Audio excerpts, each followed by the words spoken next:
Russian researchers in the late 1940s kept 5 people awake for 15 days using an experimental gas-based stimulant.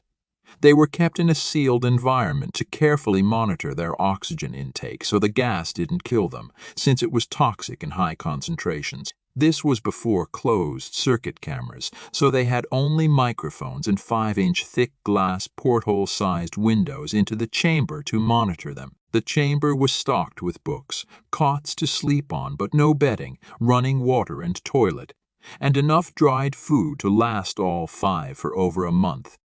The test subjects were political prisoners deemed enemies of the state during World War II. Everything was fine for the first 5 days. The subjects hardly complained, having been promised falsely that they would be freed if they submitted to the test and did not sleep for 30 days. Their conversations and activities were monitored, and it was noted that they continued to talk about increasingly traumatic incidents in their past, and the general tone of their conversations took on a darker aspect after the 4-day mark. After 5 days, they started to complain about the circumstances and events that lead them to where they were and started to demonstrate severe paranoia. They stopped talking to each other and began alternately whispering to the microphones and one-way mirrored portholes. They all seemed to think they could win the trust of the experimenters by turning over their comrades, the other subjects in captivity with them. At first, the researchers suspected this was an effect of the gas itself.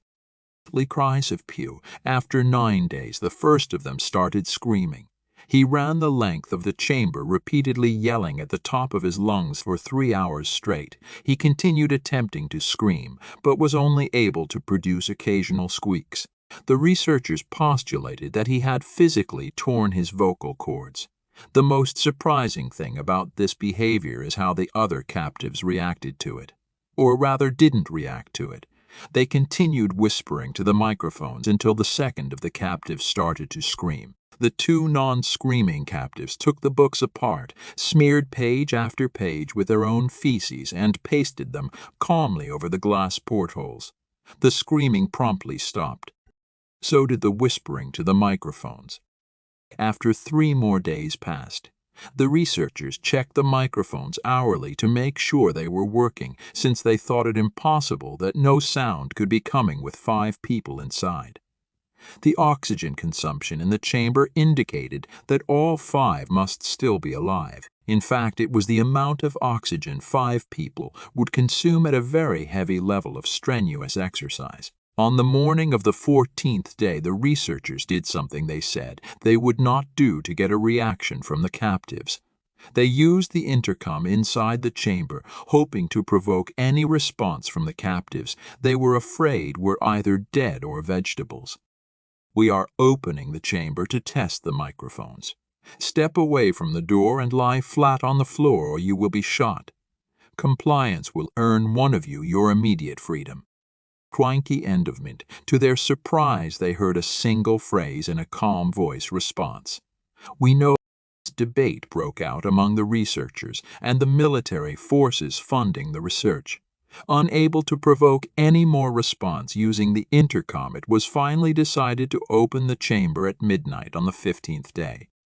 The chamber was flushed of the stimulant gas and filled with fresh air, and immediately voices from the microphones began to object. 3 different voices began begging, as if pleading for the life of loved ones, to turn the gas back on. The chamber was opened and soldiers sent in to retrieve the test subjects. They began to scream louder than ever, and so did the soldiers when they saw what was inside. 4 of the 5 subjects were still alive, although no one could rightly call the state that any of them in alive. The food rations past day 5 had not been so much as touched. There were chunks of meat from the dead test subjects' thighs and chest stuffed into the drain in the center of the chamber, blocking the drain and allowing 4 inches of water to accumulate on the floor. Precisely how much of the water on the floor was actually blood was never determined. All 4 surviving test subjects also had large portions of muscle and skin torn away from their bodies. of the destruction of flesh and exposed bone on their fingertips indicated that the wounds were inflicted by hand, not with teeth as the researchers initially thought. Closer examination of the position and angles of the wounds indicated that most, if not all of them, were self-inflicted. The abdominal organs below the ribcage of all 4 test subjects had been removed. While the heart, lungs, and diaphragm remained in place, the skin and most of the muscles attached to the ribs had been ripped off, exposing the lungs through the rib. All the blood vessels and organs remained intact. They had just been taken out and laid on the floor, fanning out around the eviscerated, but still living bodies of the subjects. The digestive tract of all 4 could be seen to be working, digesting food. It quickly became apparent that what they were digesting was their own flesh that they had ripped off and eaten over the course of days. Most of the soldiers were Russian special operatives at the facility, but still many refused to return to the chamber to remove the test subjects. They continued to scream to be left in the chamber, and alternately begged and demanded that the gas be turned back on, lest they fall asleep. To everyone's surprise, the test subjects put up a fierce fight in the process of being removed from the chamber. One of the Russian soldiers died from having his throat ripped out. Another was gravely injured by having his testicles ripped off and an artery in his leg severed by one of the subject's teeth. Another 5 of the soldiers lost their lives if you count ones that committed suicide in the weeks following the incident. In the struggle, one of the 4 living subjects had his spleen ruptured and he bled out almost immediately. The medical researchers attempted to sedate him, but this proved impossible. He was injected with more than 10 times the human dose of a morphine derivative and still fought like a cornered animal, breaking the ribs and arm of one doctor. When heart was seen to beat for a full 2 minutes after he had bled out to the point, there was more air in his vascular system than blood.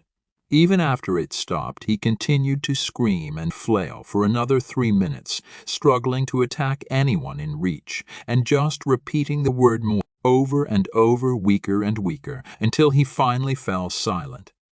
The surviving 3 test subjects were heavily restrained and moved to a medical facility. The 2 with intact vocal cords continuously begging for the gas, demanding to be kept awake. The most injured of the 3 was taken to the only surgical operating room that the facility had. In the process of preparing the subject to have his organs placed back within his body, it was found that he was effectively immune to the sedative they had given him to prepare him for the surgery. He fought furiously against his restraints when the anesthetic gas was brought out to put him under. He managed to tear most of the way through a 4-inch wide leather strap on one wrist, even through the weight of a 200-pound soldier holding that wrist as well. It took only a little more anesthetic than normal to put him under, and the instant his eyelids fluttered and closed, his heart stopped. In the autopsy of the test subject that died on the operating table, it was found that his blood had tripled the normal level of oxygen. His muscles that were still attached to his skeleton were badly torn, and he had broken 9 bones in his struggle to not be subdued. Most of them were from the force his own muscles had exerted on them. The second survivor had been the first of the group of 5 to start screaming. His vocal cords destroyed, he was unable to beg or object to surgery, and he only reacted by shaking his head violently in disapproval when the anesthetic gas was brought near him. He shook his head yes when someone suggested, reluctantly, they try the surgery without anesthetic, and did not react for the entire 6-hour procedure of replacing his abdominal organs and attempting to cover them with what remained of his skin. The surgeon presiding stated repeatedly that it should be medically possible for the patient to still be alive. One terrified nurse assisting the surgery stated that she had seen the patient's mouth curl into a smile several times whenever his eyes met hers. When the surgery ended, the subject looked at the surgeon and began to wheeze loudly, attempting to talk while struggling.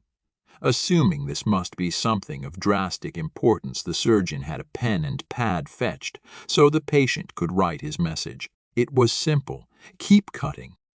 The other two test subjects were given the same surgery, both without anesthetic as well, although they had to be injected with a paralytic for the duration of the operation. The surgeon found it impossible to perform the operation, while the patients laughed continued. Once paralyzed, the subjects could only follow the attending researchers with their eyes. The paralytic cleared their system in an abnormally short period of time, and they were soon trying to escape their bonds. The moment they could speak, they were again asking for the stimulant gas. The researchers tried asking why they had injured themselves, why they had ripped out their own guts, and why they wanted to be given the gas again. I must remain awake. All three subjects' restraints were reinforced, and they were placed back into the chamber awaiting determination as to what should be done with them. The researchers, facing the wrath of their military benefactors, for having failed the stated goals of their project, considered euthanizing the surviving subjects. The commanding officer, an ex-KGB, instead saw potential and wanted to see what would happen if they were put back on the gas. The researchers strongly objected, but were overruled.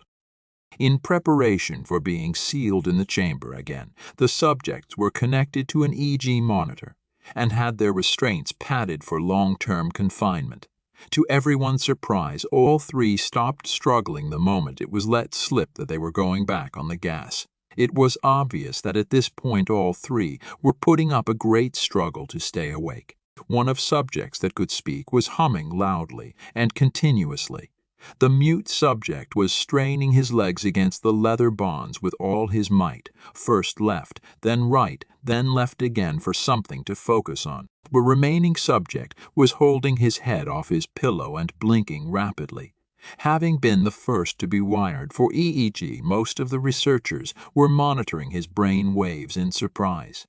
They were normal most of the time, but sometimes flat-lined inexplicably. It looked as if he were repeatedly suffering brain death before returning to normal. As they focused on papers scrolling out of the brainwave monitor, only one nurse saw his eyes slip shut at the same moment his head hit the pillow. His brainwaves immediately changed to that of deep sleep, then flatlined for the last time as his heart simultaneously stopped. The only remaining subject that could speak started screaming to be sealed in now. His brainwaves showed the same flat lines as one who had just died from falling asleep. The commander gave the order to seal the chamber with both subjects inside, as well as 3 researchers. One of the named 3 immediately drew his gun and shot the commander point blank between the eyes, then turned the gun on the mute subject and blew his brains out as well. He pointed his gun at the remaining subject, still restrained to a bed as the remaining members of the medical and research team fled the room. "I won't be locked in here with these things. Not with you," he screamed at the man strapped to the table. "What are you?" he demanded. "I must." The subject smiled. "Have you forgotten so easily?" The subject